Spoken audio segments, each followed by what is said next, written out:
Well, Kelly, I don't know if a Biden pardon is going to get them out of this. It looks like the Super Sega is running into some trouble with actual Sega. So I don't want to say we called this, but I mean, we did. Yeah. Not, I mean, it kind of like predicting to the end of the movie Titanic. I think that it wasn't great soothsaying on our part to have sorted that out, but yeah, uh, they're uh, they're crazy. Super Sega be crazy. Uh, if I've got it right, they they've chosen to start sharing a couple letters they're getting from Mr. Sega. Yes. And that are none too happy with them. And I believe, I don't know if this is couching it in I mean, is this the next step in their scheme to kind of go, and that's why we keep your money and you get nothing. That feels to me like this is the chapter before that, but your thoughts? Yeah, I mean, that's immediately what I thought. So a couple people have shared videos. I think I can speak for both Kelly and I assume, at least on Kelly's part. I know I didn't put in my $3 to or whatever it was to reserve a Super Sega.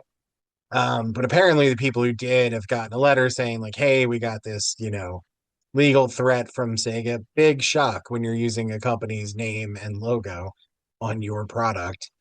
Um, as everybody had talked about, this was inevitable as soon as you started drawing attention to yourself.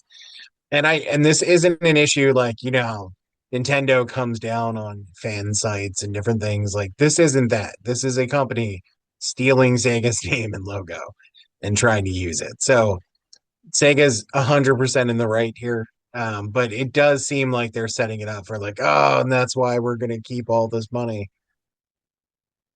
Yeah, and it seems also like, at least in some of the videos I watched, some of the lucky folks that put in their $3 or $5 on it got upgraded to congratulations, you paid full price for this type of thing, which would be disappointing to me if that happened. More disappointing than losing the $3 or $5, I guess. But yeah, and it seems at least some of the rationale was, oh, Sega doesn't care about Super Sega because we've had a website called Super Sega for a long time and are Super Sega fans for a long time, and they've never said anything, so they're cool. That they don't care, but um, I don't think that that's strong logic in any respect.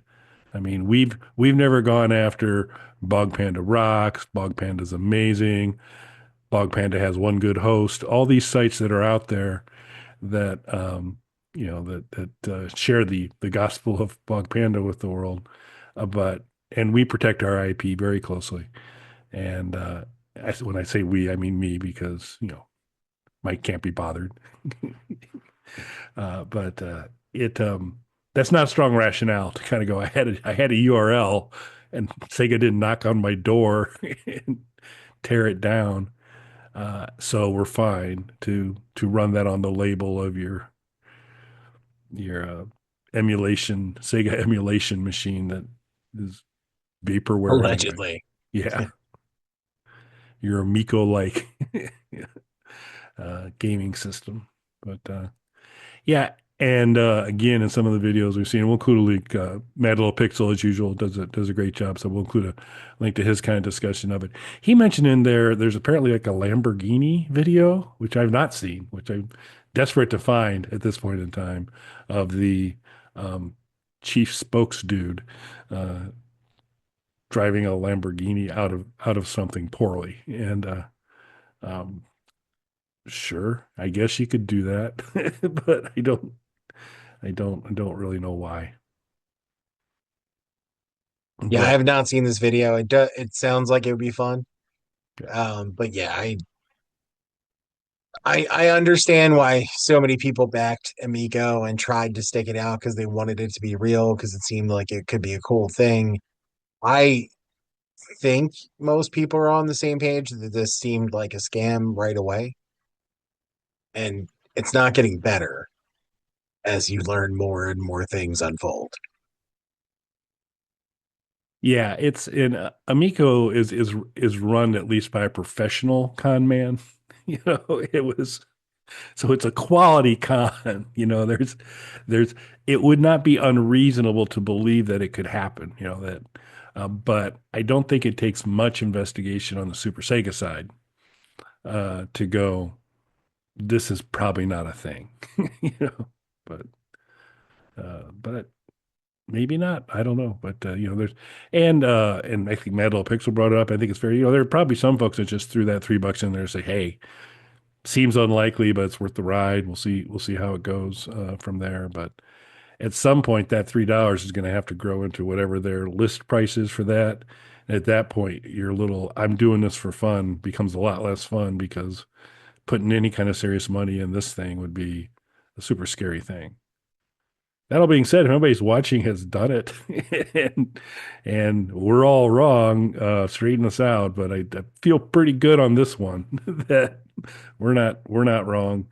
And I do think, to Mike's point earlier, we accurately said there's gonna be someone knocking on their door here in the not too distant future. Just couldn't imagine they had gotten this far to be that blatant about it, and that Sega hadn't smacked them down. But at the same point in time, then the letters that they've sent out to, or the emails they've sent out to investors and folks that are participating, um, English is like a 14th language to these guys, which, you know, I know a very American thing to say when we barely master one language and then kind of make fun of folks when their English is a little broken.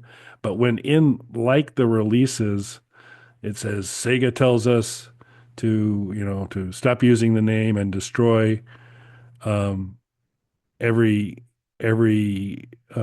system that we have producing, and it's just like that's not the right way to say it. You need to get American in there reading these things, kind of drop off some of the unnecessary ings that you throw in on a lot of words. But it doesn't instill confidence in the delivery when they're it's a pretty broken English kind of thing. And again, who am I to criticize since I can say 14 in French and that's about it, which is 14, by the way. So there you go. So that I guess that qualifies me as multilingual. So I can also say I'm not Paul's friend, but I'll save that for another show. You don't want to show off too I don't much. want to. I think they've had enough for today.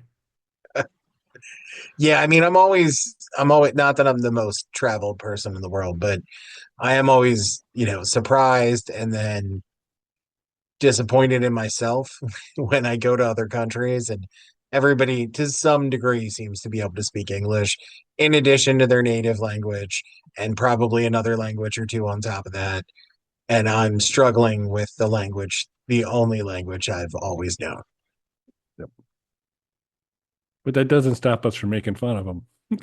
No, Ah, it's you said still that word wrong. it's that's that American pride. That's right. That that's fair. Cool.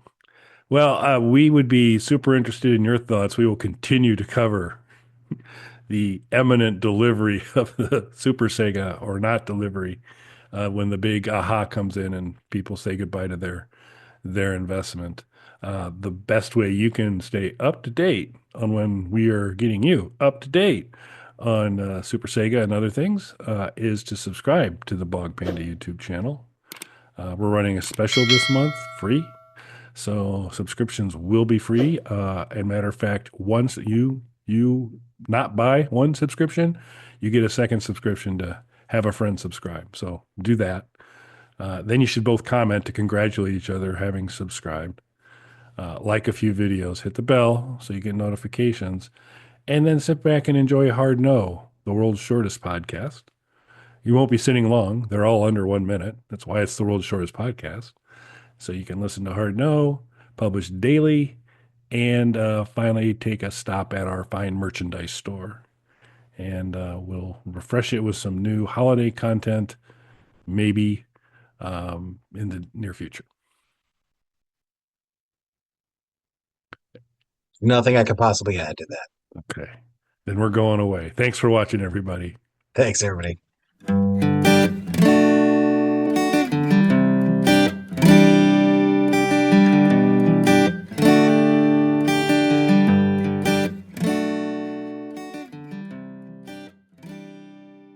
Bog Panda.